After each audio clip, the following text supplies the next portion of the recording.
C'est dans son cabinet de travail situé au 4e niveau de l'immeuble du gouvernorat de province que le patron du Congo central, Dr Guy Banondongidi, a reçu l'ambassadeur du Royaume de la Norvège en République démocratique du Congo, Odd Molster, qui accompagnait une forte délégation du Fonds des Nations Unies pour la population, conduite par sa représentante résidente intérimaire, Madame Suzanne Mandong. Au cœur des échanges, le renforcement du partenariat entre la Norvège, UNFPA et la province du Congo central, bénéficiaire de plusieurs projets sociaux de base pour la réalisation de 3 résultats transformateurs poursuivi par cette agence du système des Nations Unies, comme l'explique sa représentante résidente ad intérim. Nous, à UNFPA, nous aimerions réitérer notre engagement à appuyer les efforts de son Excellence, Monsieur le Gouverneur,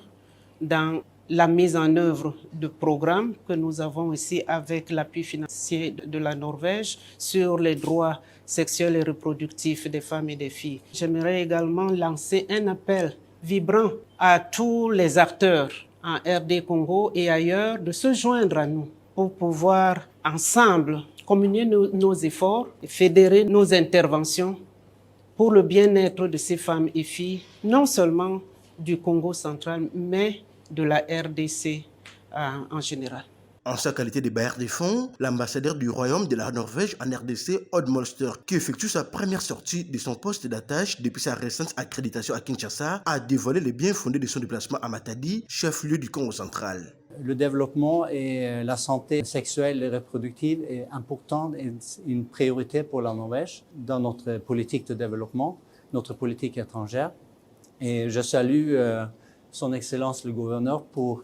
faciliter notre travail et pour la Norvège aussi de pouvoir travailler ensemble et aussi pour moi, quand je suis en province, de pouvoir communiquer à Oslo, aux autorités, à mon gouvernement, que les projets fonctionnent, ça donne des résultats et que c'est nécessaire pour mon gouvernement de continuer cet effort. Depuis son arrivée à la tête du Congo central, le gouverneur Dr Guy Banondongidi ne cesse d'attirer l'attention de plusieurs ambassades et autres partenaires qui braquent leurs projecteurs sur sa province au regard du sérieux observé dans la gestion orthodoxe de la chose publique et dans l'accomplissement de plusieurs projets sociaux de base en faveur de sa population.